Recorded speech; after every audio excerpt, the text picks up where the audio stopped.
Las sombras que nos eligen, hay noches en que el velo que separa nuestro mundo de los otros se vuelve tan fino como el ala de una polilla, tan frágil como el primer hielo de invierno.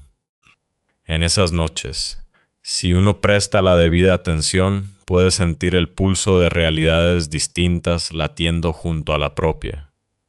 Es un susurro en el viento, una sombra que se mueve por el rabillo del ojo, una sensación de frío inexplicable en una habitación cálida.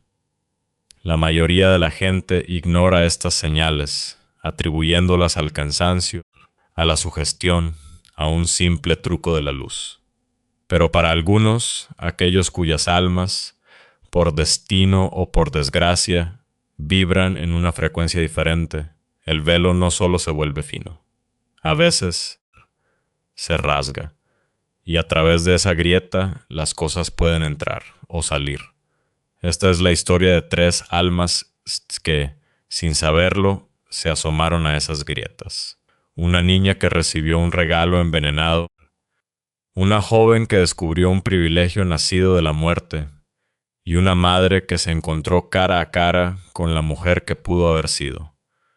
Sus vidas, separadas por las calles anónimas de una misma ciudad, estaban a punto de ser tocadas por lo imposible. Claudia acababa de cumplir los 13 años, una edad incómoda en la que el mundo de la niñez se desdibuja, pero la adultez aún parece un continente lejano y hostil. Era una chica observadora, de ojos grandes y curiosos que registraban más de lo que sus labios se atrevían a contar. Vivía en la quietud de un barrio residencial en San Cugat, donde los árboles parecían más viejos y sabios que la gente. Su vida estaba dividida en 2, los fines de semana con su padre y la nueva esposa de Isabel, y los días de semana en la reconfortante normalidad del hogar de su madre. Isabel, su madrastra, era una mujer de sonrisas amplias y gestos estudiados. Siempre olía a sándalo y a un misterio que Claudia no lograba descifrar. Hablaba a menudo de energías, de auras y del mundo místico, con una familiaridad que a la niña le resultaba tan fascinante como inquietante. Un sábado por la tarde, mientras el sol se derramaba perezosamente sobre el jardín, Isabel la llamó con esa voz melosa que usaba cuando quería parecer generosa. «Claudia, cariño, tengo algo para ti». En la palma de su mano, tersa y pálida, descansaban 3 pequeñas piedras negras. No eran cantos rodados de río. Su superficie era lisa, casi pulida por una mano experta, y frías al tacto, un frío que parecía venir de su propio interior. «Son piedras de protección», dijo Isabel, sus ojos brillando con una intensidad extraña. «Absorben las malas energías y alejan a las personas que no te desean el bien. Llévalas siempre contigo, en el bolsillo de tu chaqueta, te cuidarán». Claudia, insegura de si aquello era un gesto de genuino afecto o una de las excentricidades de su madrastra, las aceptó con un tímido gracias. El peso de las piedras en su mano era insignificante, pero una extraña pesadez pareció instalarse en el aire a su alrededor. Las guardó en el bolsillo interior de su chaqueta vaquera, la que usaba todos los días, y trató de no pensar más en ello. El lunes siguiente, en el colegio, ocurrió lo primero.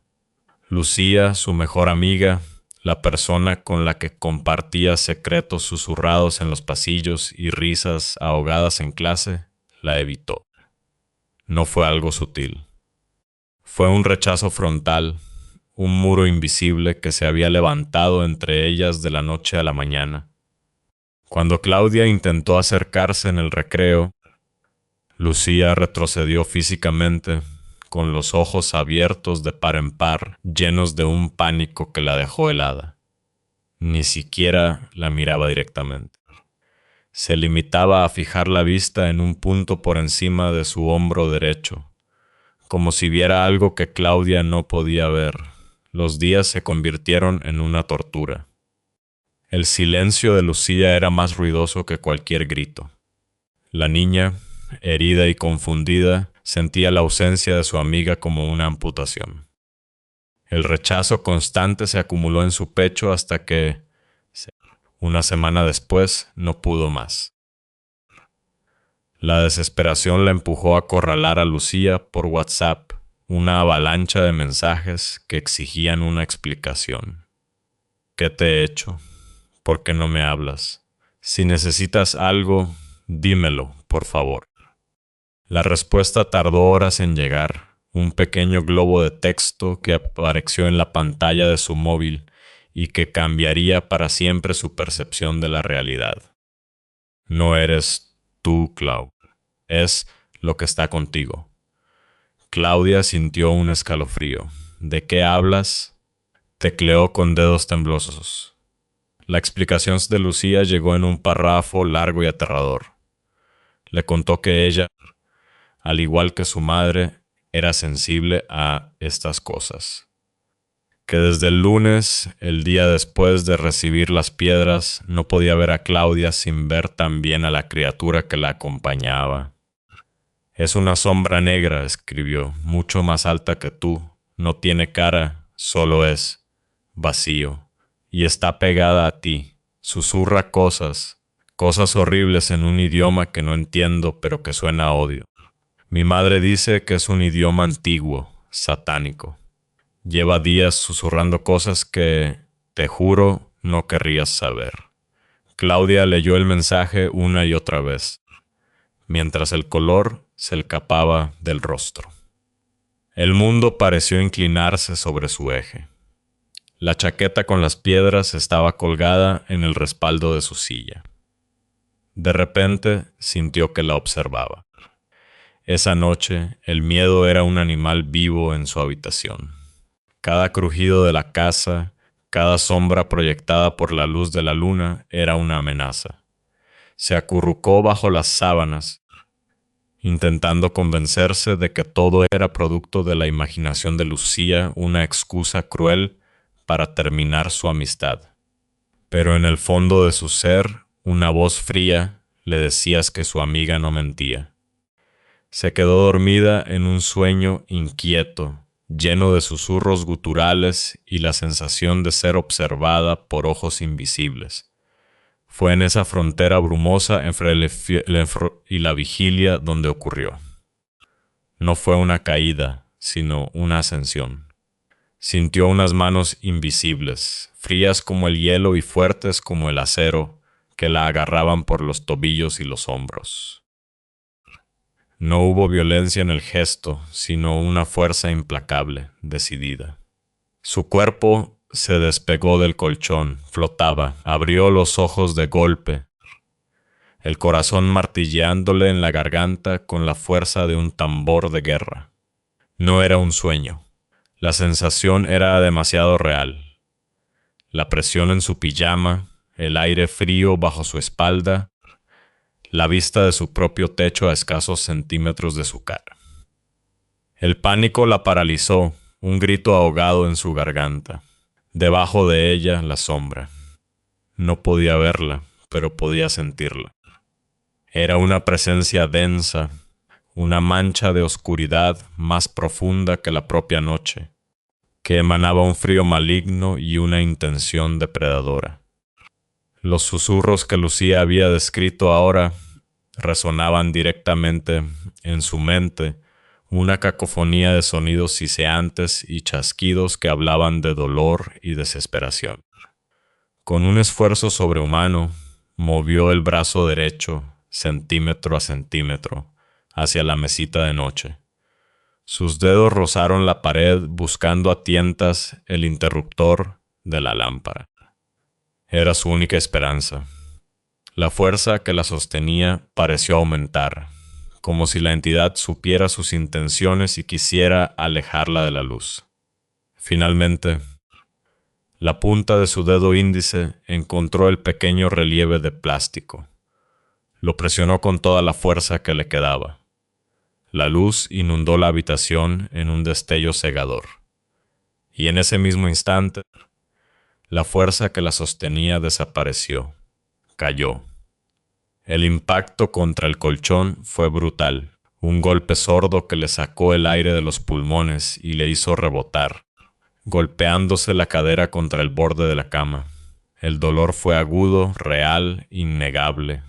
Se quedó allí, temblando, jadeando, con las lágrimas corriendo por sus sienes mientras miraba la bombilla encendida como si fuera el mismo sol. Estuvo 20 minutos así, inmóvil, intentando procesar la información, intentando convencer a su cerebro de que su cuerpo acababa de flotar en el aire, sostenido por algo que no debería existir. Al día siguiente, la chaqueta con las piedras le pareció un artefacto maldito. Pero necesitaba salir. Su madre le había pedido que fuera al Mercadona por unos recados. Se la puso con una repugnancia infinita, sintiendo el peso de las piedras en el bolsillo como si fueran grilletes. Justo delante del supermercado, como ocurría a menudo, habían montado una pequeña feria de artesanía. Varios puestos de madera exhibían joyas, inciensos y en uno de ellos una vasta colección de minerales y piedras místicas.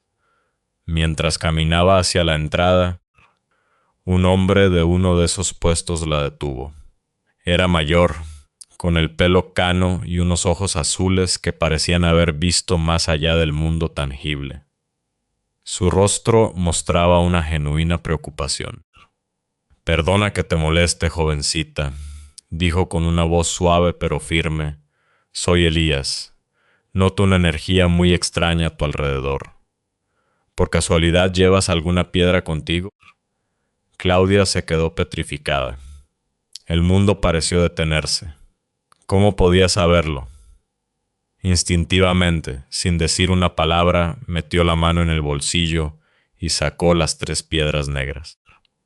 La reacción del hombre fue inmediata y aterradora. Se llevó las manos a la cabeza, retrocediendo un paso como si hubiera visto una serpiente venenosa. «¡Por todos los cielos!» «¿Quién te ha dado esto?», exclamó, su voz temblando de urgencia. La pareja de mi padre», balbuceó Claudia. Elías la miró fijamente a los ojos, su expresión una mezcla de pena y gravedad. «No quiero meterme donde no me llaman niña, pero escúchame bien. Estas no son piedras de protección, son todo lo contrario.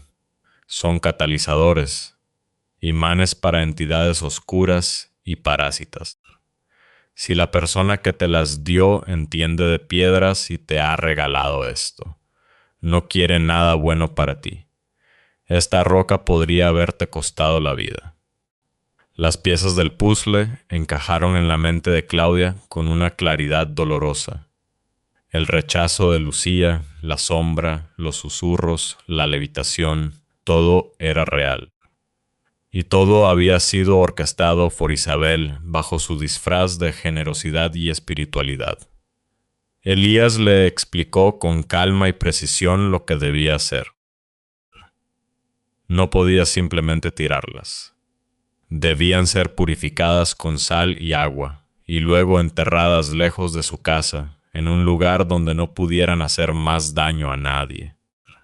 Le enseñó un pequeño ritual de limpieza y protección para ella misma. Claudia lo escuchó todo, asintiendo, absorbiendo cada palabra como si su vida dependiera de ello, porque, de hecho, lo hacía. Esa misma tarde siguió las instrucciones al pie de la letra.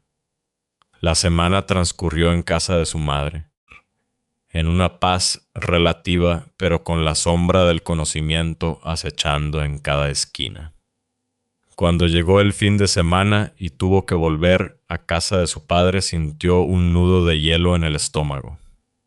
Isabel la recibió con su sonrisa de siempre, pero sus ojos la escrutaban. Esperó al momento oportuno, cuando estaban a solas en la cocina. «Y bien, nena», dijo.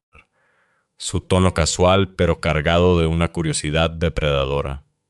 ¿Aún llevas las piedras que te regalé? Claudia sintió que el aire se volvía denso. La pregunta no era inocente, era una prueba. Isabel quería saber si su hechizo seguía funcionando, si la sombra seguía alimentándose de su miedo. La niña de 13 años reunió toda la astucia que pudo y, con una serenidad que no sentía, evadió la pregunta, cambiando de tema. Desde ese día se convirtió en una experta en el arte de la evasión, una guardiana cautelosa de su propio secreto, consciente de que vivía bajo el mismo techo que un monstruo que no usaba garras ni colmillos, sino sonrisas y regalos envenenados. La sombra se había ido, pero la oscuridad sabía, aún la observaba. Pero no todo lo que cruza el velo lleva consigo la oscuridad. A veces lo que se filtra a través de la grieta es una luz tan pura que puede cambiar una vida para siempre. A kilómetros de la casa de Claudia, en otro barrio de la ciudad, una niña llamada Teodora estaba a punto de recibir una caricia que trascendería la vida y la muerte. Era octubre de 2009. Teodora tenía 9 años, un corazón rebosante de imaginación y un anhelo que la definía por encima de todo. Quería una hermana. Lo pedía en cada cumpleaños, en cada estrella fugaz, en cada diente de león que soplaba. Llevaba desde los 3 años en su particular cruzada para dejar de ser hija única. Cuando sus padres finalmente le dieron la noticia de que su madre estaba embarazada, Teodora lloró de pura felicidad. La noticia la había pillado con 9 años, la edad perfecta para ser la hermana mayor más protectora y sabia del mundo. Cada tarde, cuando su madre la recogía del colegio, Teodora saludaba primero a la incipiente barriga y luego a su madre. Hablaba con su futura hermana, le contaba su día, le prometía enseñarle a leer y a montar en bicicleta. Estaba eufórica. Una noche se fue a la cama temprano. Su padre, que madrugaba para ir al trabajo, se durmió casi al mismo tiempo. Su madre, sin embargo, trabajaba en el turno de noche y no llegaría hasta pasada la 1 de la madrugada. El embarazo apenas superaba el mes. El sonido del agua corriendo en la ducha la despertó.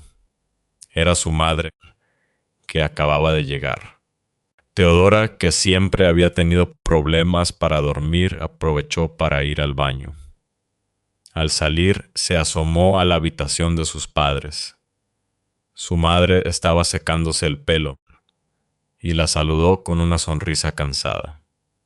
Teodora le dio un beso a ella y otro a la barriga y volvió a su cama. Las habitaciones estaban muy cerca en el pequeño pasillo. A la izquierda, la de sus padres, a la derecha, la suya. Escuchó a su madre meterse en la cama, el susurro de las sábanas, y al poco rato el inicio de un ronquido leve y familiar. Teodora sonrió en la oscuridad. Todo estaba en su sitio. Se encontraba en ese estado de duermevela, flotando entre la conciencia y el sueño, cuando sintió una mano en su cabeza. Era una caricia. Unos dedos largos y gentiles le apartaban el pelo de la cara, peinándoselo hacia atrás para que no le molestara al dormir. Tenía el pelo extremadamente largo por aquel entonces y el gesto fue delicado, preciso. El toque no era simplemente físico, transmitía una ola de tranquilidad, una sensación de amor incondicional tan profunda que la envolvió como un cálido abrazo. En su mente somnolienta, pensó que había sido su madre, que se había levantado para arroparla, aunque no cuadraba con el hecho de que la había escuchado quedarse profundamente dormida. Sin darle más importancia, se dejó llevar por esa sensación de paz y se sumergió en el sueño. A la mañana siguiente, el mundo se rompió. Su madre la despertó con los ojos enrojecidos y la voz quebrada. Las palabras que pronunció cayeron sobre el pequeño corazón de Teodora como fragmentos de hielo. Su abuela materna, en Rumanía, había fallecido durante la noche. El dolor fue instantáneo y absoluto. No pudo despedirse de ella, ni siquiera asistir a su funeral. Toda su familia era de una ciudad de Transilvania, y aunque se habían mudado a Málaga cuando ella tenía 2 años, el vínculo con su abuela era fuerte, tejido a través de llamadas telefónicas y la promesa de futuros viajes. Su abuela había sido su mayor cómplice en la misión hermana mayor, animando siempre a su madre a darle un hermanito. Y ahora se había ido sin llegar a conocer a la nieta que tanto había esperado. Una parte de Teodora murió con ella ese día. Su madre tomó el primer vuelo a Rumanía para el funeral, mientras su padre se quedaba con ella en España. Los días siguientes fueron un borrón de tristeza, solo aliviado por la pequeña vida que crecía en el vientre de su madre. Meses después, en mayo de 2010, nació su hermana, Elena, y Teodora fue la niña más feliz del mundo. En la pequeña cara de su hermana veía un consuelo, una promesa de futuro, y a menudo pensaba que su abuela, desde donde quiera que estuviese, sonreía tan contenta como ella. Los años pasaron. Cuando Elena cumplió los 5, la familia finalmente pudo viajar a Rumanía para visitar el pueblo de la abuela, y allí lo inexplicable comenzó a tomar forma. La pequeña Elena, que nunca antes había estado allí, se movía por las calles empedradas y las viejas casas como si hubiera vivido allí toda su vida. Reconocía los caminos, señalaba la panadería, corría hacia el parque como si volviera a casa. Algo hizo clic en la mente de Teodora, un recuerdo olvidado de aquella noche. Habló con sus primos mayores, que vivían allí y que sí habían podido despedirse de la abuela. Les contó la extraña caricia que había sentido la noche en que ella murió, esa caricia que siempre había atribuido a su madre. Sus primos se miraron, pálidos. Ellos también la habían sentido. Cada uno en su cama, en sus casas, a la misma hora, habían sentido una mano amorosa acariciándoles el pelo. Pero el giro definitivo llegó en la casa familiar. Sobre una cómoda había una vieja fotografía en blanco y negro de sus abuelos maternos. Elena se acercó, se puso de puntillas y la miró fijamente. La abuela y el abuelo, dijo con la certeza de un adulto. Luego hizo un gesto curioso. Con sus deditos trazó un círculo en la mejilla de su abuelo en la foto y luego hizo como si le diera un pellizquito cariñoso. La madre de Teodora ahogó un grito. Su abuelo materno había fallecido cuando Teodora era un bebé, no tenía ningún recuerdo de él, pero ese gesto, ese pellizquito juguetón en la mejilla, era su forma particular de demostrar cariño. Nadie, absolutamente nadie, se lo había contado jamás a Elena. En ese instante, toda la verdad se reveló ante Teodora con la claridad de un relámpago. Su abuela, en su lecho de muerte, había emprendido un último viaje. Su espíritu había viajado a través de Europa para despedirse de cada uno de sus nietos con esa dulce caricia. Y a ella, a Teodora, la había dejado para el final. Ella había sido la única que no pudo ir al funeral, la que estaba más lejos. Pero su madre embarazada sí que fue. El alma de la abuela, al despedirse, había encontrado un nuevo recipiente, una nueva oportunidad, un camino para no abandonar a la familia que tanto amaba. No era una simple coincidencia. Era un regalo, el privilegio. Como no pudo despedirse de su abuela decidió quedarse con ella, reencarnada en su hermana. Elena no solo conocía el pueblo porque sí, lo recordaba. Teodora miró a su hermana pequeña, que ahora jugaba con un viejo sonajero de madera, y vio en sus ojos la misma chispa de amor incondicional que había sentido en aquella caricia en la oscuridad. El círculo se había cerrado. El amor, descubrió, era más fuerte que la muerte y más vasto que la distancia. Y luego están esos otros momentos. Momentos en los que no es una entidad oscura ni un alma amada la que cruza el velo. Son instantes en los que el propio tejido de la realidad parece fallar, como una vieja cinta de película que salta un fotograma. Momentos en que dos realidades paralelas, por un fallo cósmico, se superponen durante un instante, permitiéndonos vislumbrar la vida que no vivimos.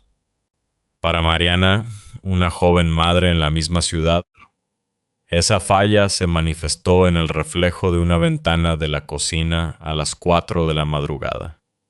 Mariana vivía en la neblina agridulce de la maternidad reciente. Su bebé de 3 meses era el centro de su universo, un universo que ahora se medía en ciclos de 3 horas de sueño, tomas de leche y cambios de pañales. El amor que sentía era abrumador, pero también lo era el agotamiento.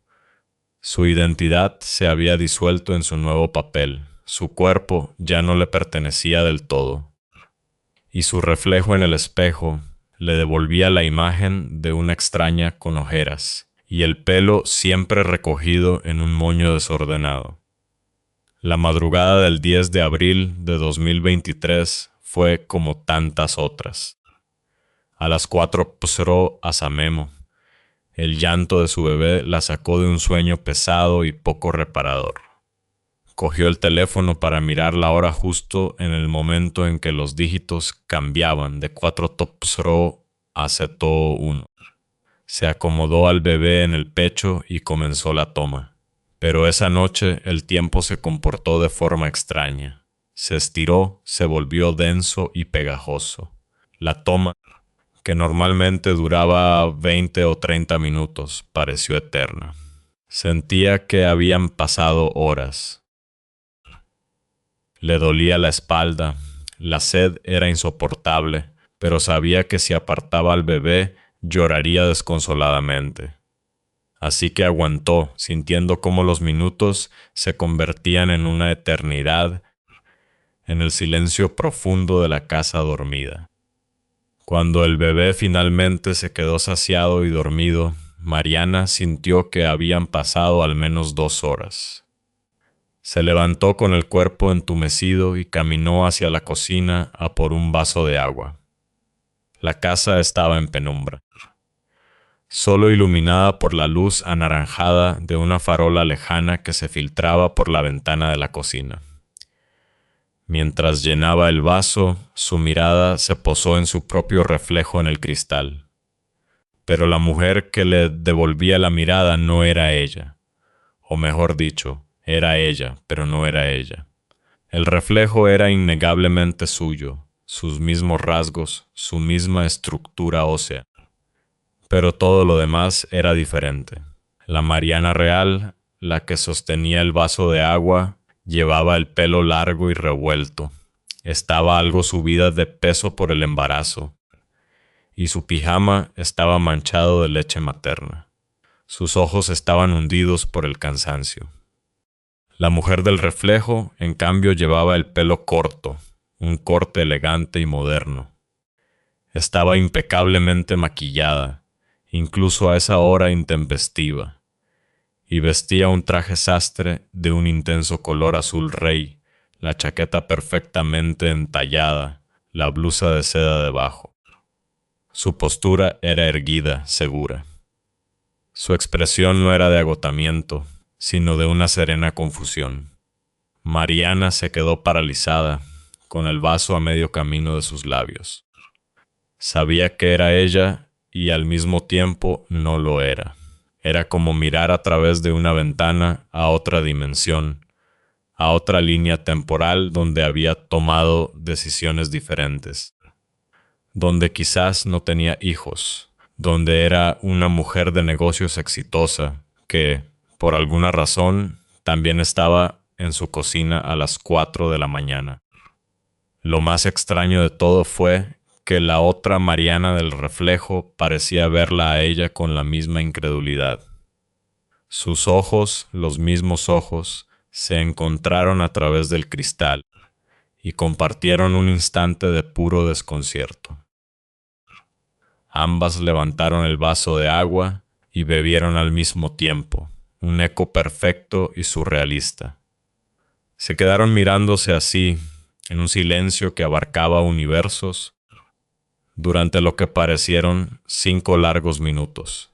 El sueño y el cansancio luchaban por arrastrar a Mariana de vuelta a la cama, pero la fascinación y el miedo la mantenían anclada al suelo de la cocina. El hechizo se rompió por un sonido familiar, su hijo mayor moviéndose en su habitación. Mariana apartó la vista del reflejo, enjuagó el vaso y, sin atreverse a mirar de nuevo a la ventana, fue a ver a su hijo, lo arropó y volvió a su habitación. Al llegar, cogió el teléfono para comprobar la hora antes de volver a dormir. Eran las 4:15. El corazón se le detuvo, imposible. Habían pasado solo 14 minutos desde que se despertó. 14 minutos para la toma del bebé que había sentido como horas, para el viaje a la cocina, para el encuentro con su otro yo, para ir a ver a su otro hijo. El tiempo no cuadraba. Era físicamente imposible. Quizás solo lo he imaginado, se dijo, intentando encontrar una explicación lógica en su cerebro agotado. Pero la imagen de la mujer del traje azul Rey era demasiado nítida, demasiado real. A la mañana siguiente, mientras navegaba por internet con el bebé en brazos, se topó con un artículo. Hablaba de una extraña oleada de testimonios en todo el mundo sobre anomalías temporales y sucesos extraños ocurridos precisamente durante la madrugada del 10 de abril. La gente hablaba de sueños de los que no podían despertar, de objetos que cambiaban de lugar, de una sensación generalizada de desconexión con la realidad. Lo llamaban una falla en la Matrix. Mariana sintió un escalofrío recorrerle la espalda. No lo había imaginado. Por un breve instante, la pared entre su realidad y otra se había vuelto transparente. Desde ese día, algo cambió. A menudo se despierta entre las 3 y las 4:30 de la madrugada, y cada vez una parte de ellas siente un miedo profundo de ir a la cocina y mirar por la ventana. Pero otra parte, una parte curiosa y valiente, arde con el deseo de volver a verla, de saber si esta vez sería capaz de hablar con la mujer del otro lado, de preguntarle por su vida, de entender. Aunque una pregunta aún más inquietante permanece en el fondo de su mente. Si ella puede ver a esa otra Mariana, significa que, en algún lugar, en alguna otra realidad, esa mujer de éxito, con el pelo corto, se asoma a una ventana y ve el reflejo de una madre cansada, con el pijama manchado de leche, y se pregunta ¿qué vida es esa que nunca llegó a vivir? Las grietas en el velo nunca se cierran del todo. Para Claudia dejaron la cicatriz de una traición y la sabiduría de la cautela.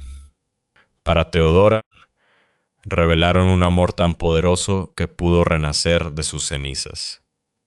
Y para Mariana, abrieron una ventana a lo que pudo ser, un recordatorio de que cada elección que tomamos crea un universo y que quizás en la quietud de la noche podemos escuchar los ecos de nuestras otras vidas, observándonos desde el otro lado del espejo.